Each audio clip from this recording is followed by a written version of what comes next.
Hey everyone, and welcome to the video. And this is a channel where we talk all about regenerative agriculture and how we can cultivate Christmas trees, chestnut trees, poultry, and beef all together right here in Ohio. And in this video, we have one simple goal, and that is to move this massive pile of dead trees to the other side of the farm, which is way over there, and that's where our burn pit is. So we have to figure out how the hell we're gonna move all of these trees all the way over there. And we're gonna do that somehow with a couple of tractors and a trailer.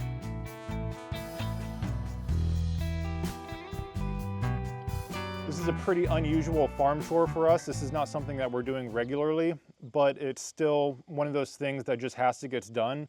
Otherwise, this pile is not very aesthetically pleasing to the Christmas tree customers that come here and cut their own tree. This is a patch of land that we're trying to restore the soil because right now it's on a ridge and there's no topsoil on it, so it's very hard to grow anything. We're trying to plant seasonal cover crops on this hill right here to build up the topsoil, and hopefully we can one day grow something on it. But right now there's a massive pile of trees in the way, and so it has to go. So that's what we're gonna do. This is one of the tractors we're using with the trailer.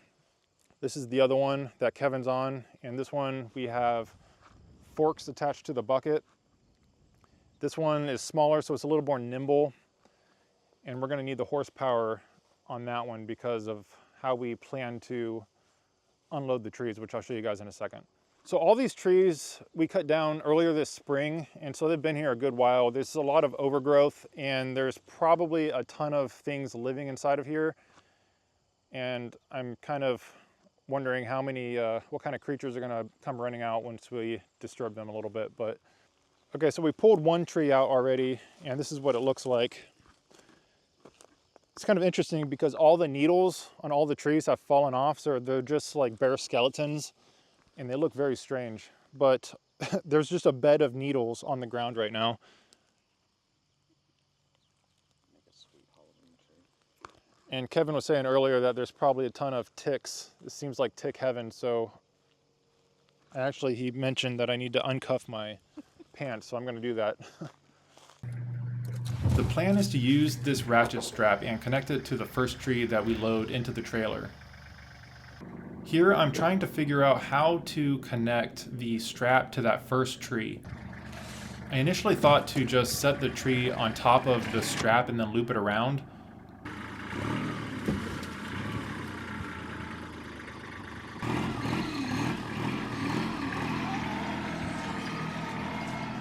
But the tree is so wide with all of those sharp branches, I couldn't get it secured properly.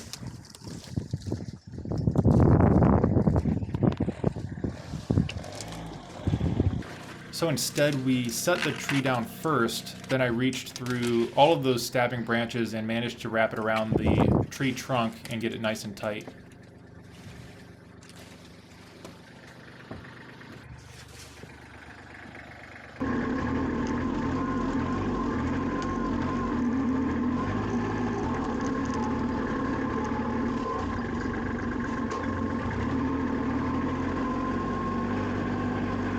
That first tree will be laid down horizontally on this back end of the trailer with the strap running along the bed of the trailer to the other side.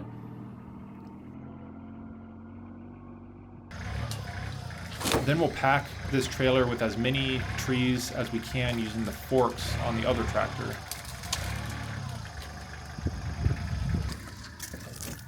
There's definitely evidence of squirrels storing walnuts and stuff.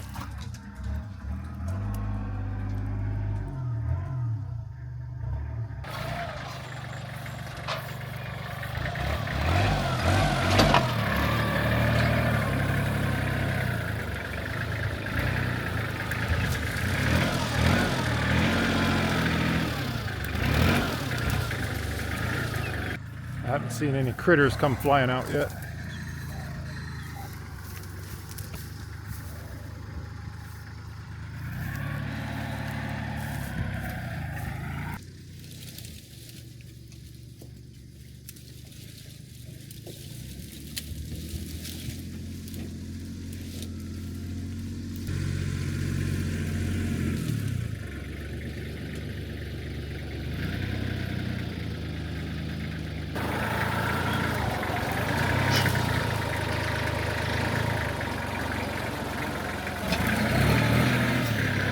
Okay, we've got this trailer packed pretty tight.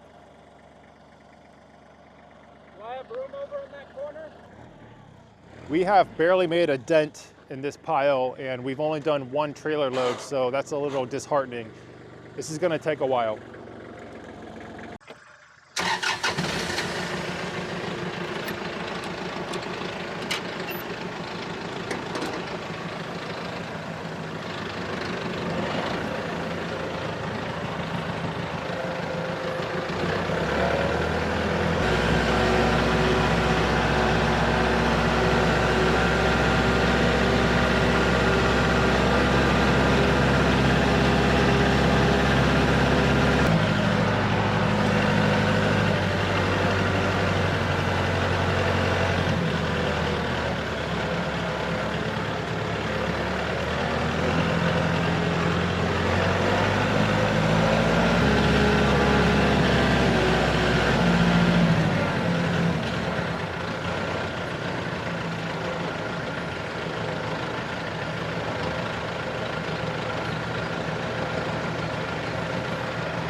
We have the two tractors lined up and positioned the way that we want them, and we're figuring out the game plan. We have to move all the trees in the trailer and somehow get it to the burn pile that's on the other side. So we've devised a plan where that tractor is going to go that way and that tractor is going to go that way. We've already hooked up the first tree that we put in there with a ratchet strap, and the other end of that strap has a hook on it. So I'm going to grab it, attach it to that tractor, and then we're going to basically go in those directions and hope that the pile kind of just gets pushed out. Otherwise, if it doesn't work, we're going to have to manually get in there and move all the trees ourselves, which we don't want to do.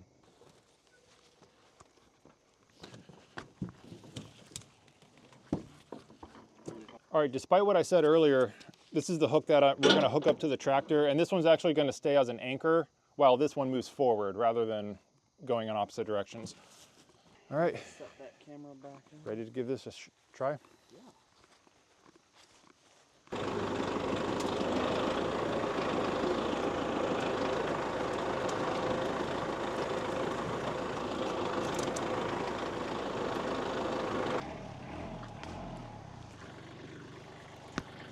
Okay, that worked like a charm. Now we have to find the strap and unhook it. I may have screwed you out, sorry. I think it's in here somewhere. Yeah, that worked really well. That just saved us so much time and energy. Now we just have to unhook that strap. It's still connected to one of the trees. I've already unhooked it from over there, and it's probably getting hooked on other things, so this is the tricky part.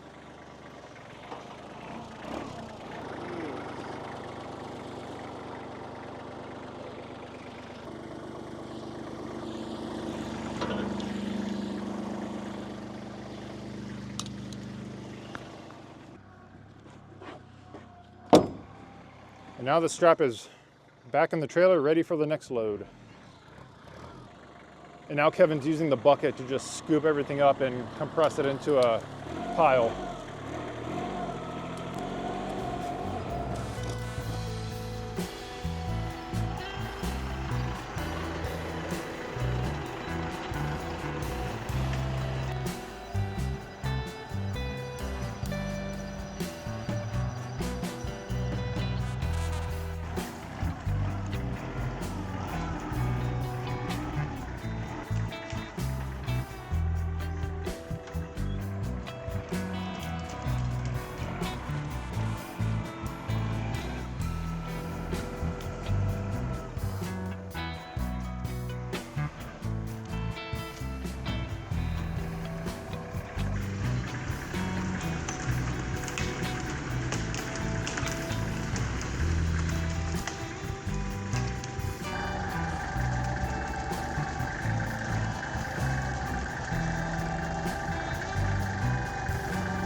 It took us a few days to get this done.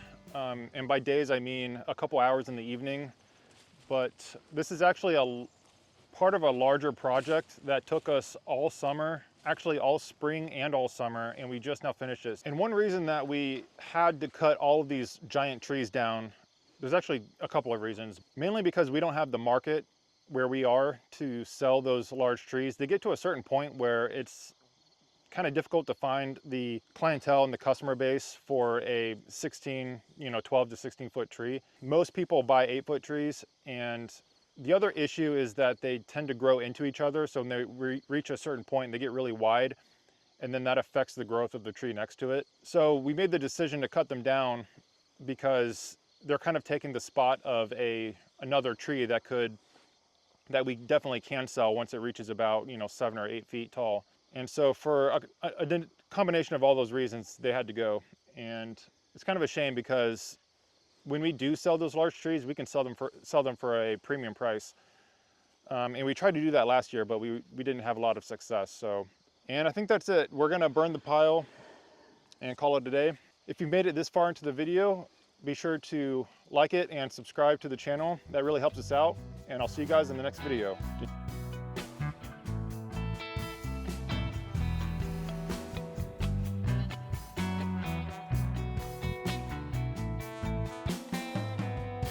Okay, now that all the losers have clicked away, this is the part of the video for all you legends that have stuck around to the very end.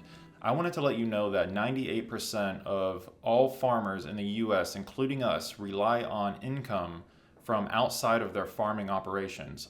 I work a regular 9-to-5 job in addition to the farm, which is also a full-time job in and of itself, plus all of the work that goes into creating this YouTube channel. So any money earned from this channel goes directly to supporting our farm.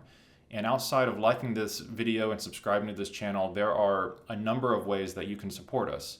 One way is to shop our merch. If you go to our website, which the link is in the description below, we have some really cool shirts, hoodies, coffee mugs, and more that you can order, and that really helps us out. And then for all of you coffee drinkers, head over to 7 Weeks Coffee and use our discount code Advent to get 10% off of your order. Or you can also use the link in the description below. 7 Weeks Coffee is what we use in our coffee and chestnut hut.